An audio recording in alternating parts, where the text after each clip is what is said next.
The thing that I really want the Bruins to do is to lose their last regular season game.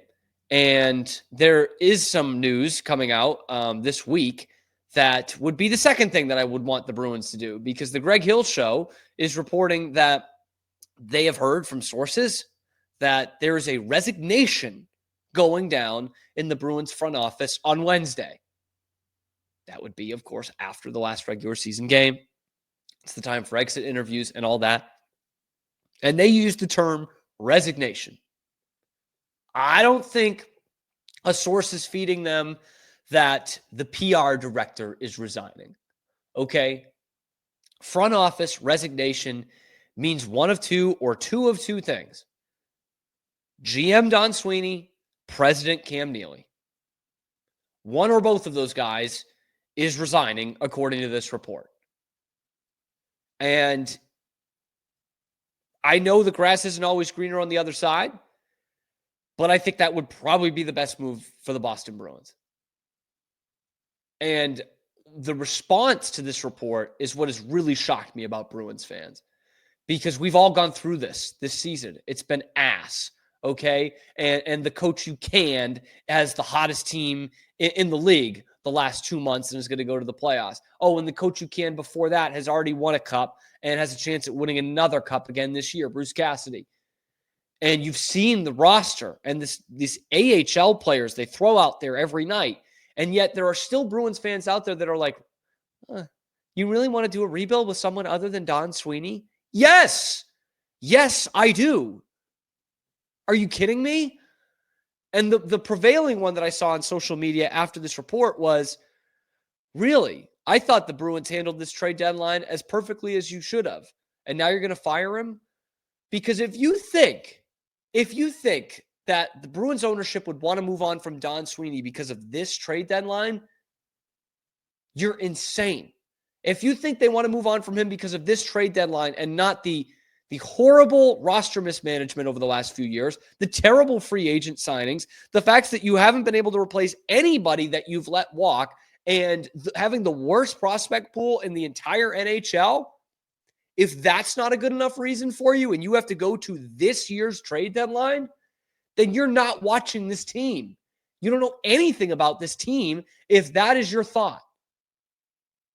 And if you really trust Don Sweeney and Cam Neely to pick this thing back up from the most ground zero as this franchise has been in 20 years, then I don't know what you've been following. I'd rather have just about anybody else make the pick, a top 5 pick, than Don Sweeney. What is the thing we clown on him the most? What do we clown on the Bruins the most? The 2015 draft. 3 picks in a row, and they don't really hit on any of them. The only one they hit on just set his career high for goals in a season this year. It did it last night for the Vancouver Canucks. Not for you. He ran a Stanley Cup winning coach out of your locker room, and then 2 years later, he was gone for nothing.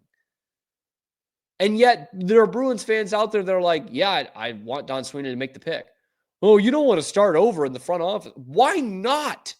You're starting over everywhere else. You need to start over your roster completely outside of Pastrnak and McAvoy, okay? You need to start over with another head coach. Why not have the people who are actually pulling the strings start over? There have been a ton of rebuttals to this. Frank Saravalli, who covers the NHL pretty extensively, the whole of the NHL, not the Bruins, has said that this is not the case that he's hearing, that there won't be a resignation here in the front office. Don Sweeney and Cam Neely were both not in the end-of-year team photo for the Bruins. Odd. They usually are. So read into that what you will. But I'm really stunned that there are Bruins fans out there that are like, this isn't the answer. I just don't. I don't get it. And I'm hoping that it's just a soft underbelly of Bruins fans, because obviously an entire fan base is not represented on Twitter or Facebook or Instagram or YouTube. They're not. But here's what I've always said about Don Sweeney. He's iffy at making trades. Okay. He's not good at free agent signings. He's not good at the draft. He's not good at evaluating talent. And he's not good at keeping his draft capital. But other than that, he's a good GM. Oh, and he's not good at knowing when to fire coaches either, when to let them go. But other than that, he's a bang-on general manager. He went to Harvard. Ooh. He played, 1,000 games for the Bruins and laid out 10 hits in his career. There's no direction from this franchise. There's none. And we said that all year, right? The rest of the league is trying to get more depth and more speed and more secondary scoring. And the Bruins are trying to get big and tough.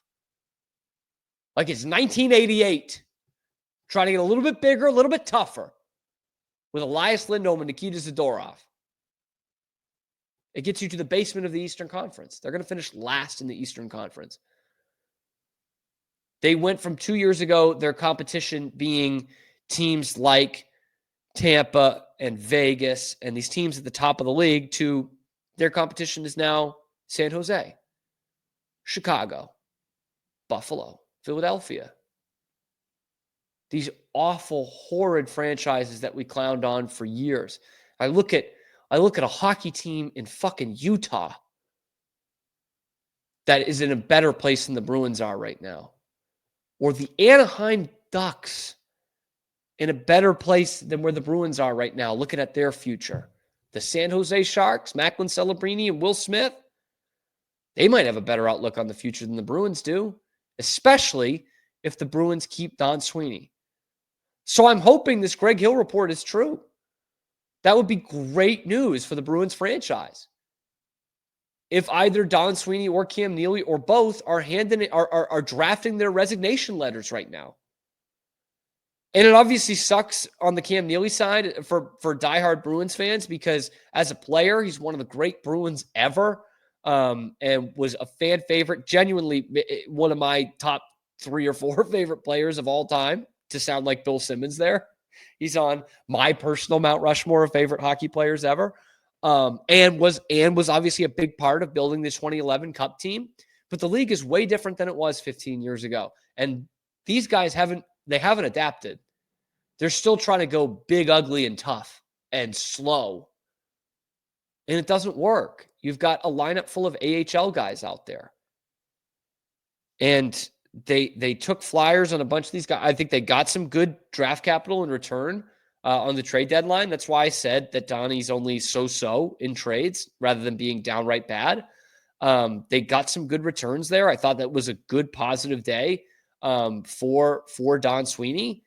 I still think they could have got more for Marchand, and Florida is a real risk of not winning 2 playoff series right now. They're going to be the third place team in the Atlantic Division. They'll have to go on the road against Tampa and Toronto to get there. So that doesn't look good. But overall, I thought you handled that trade deadline fine. But now you've got the pieces in place. You've got some first-round picks finally. You've got first and seconds for the first time in the same draft for the first time in like 8 years. You got a first-round pick from Toronto. This Fraser Minton kid looks like he might be able to be something for you as long as you don't try to make him into Charlie Coyle. And you've got the pieces in place to start to turn this thing around. Maybe it's gradually, maybe you make a big move this offseason, but you've got some options in terms of your future for the first time in a while. I don't want that future in Don Sweeney's hands. I really don't. I don't want this top 5 pick in Don Sweeney's hands. I don't know how anybody who's watching this team, watching this franchise over the last few years, I don't know how anybody could want that.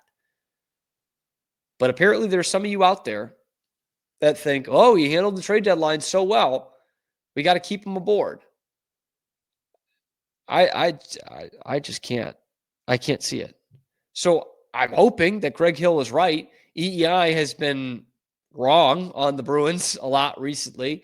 At least we think. Rich Keefe had the report a couple months ago about the rift between Marchand and Pastrnak. They came out and denied that, viciously denied that. But Pastrnak, as we talked about with Matt Berry last week, Pasternak's been pretty great since Marchand's left. I don't know if that's him having to shoulder the whole load or what. But he's been arguably the best offensive player in the league since Marchand left. And maybe you could make that case he's been the best offensive player in the league since January 1st. So maybe EI was onto something on that. I hope they're onto something here. Greg Hill, I'm not a fan. I think the show's boring as all get out, but he does have connections within the Bruins. Like, he's been right about Bruins things before. He was right on about the Tuukka retirement. He was right on about the whole Bruce Cassidy drama and the Jake DeBrusk thing. He was on that. So maybe he's right. And that would be a monumental day for the Bruins on Wednesday if Don Sweeney and or Cam Neely hands in their resignation. And it would be exactly what this franchise needs, a fresh start. A fresh start. And let's not screw up the finally getting some capital, draft capital, prospect capital, cap capital here. Let's not mess it up. Anyway, let me know what you guys think. Let me know in the comments section below. Would this be a great deal for the Bruins, or do you want Don Sweeney to stay on and build this thing back up? And if you do, please explain to me why. Let me know in the comment section below. Be sure to like the video, subscribe to the channel, ring that notification bell to get notified every time we are going live. We are live on YouTube, high noon Eastern time, every weekday, and then available wherever you get your podcasts. I'm Cam Stewart, your host. Zach Burke keeps us on the air. Check out the other videos on the channel to keep up with Boston sports, which we bring to you 5 days a week.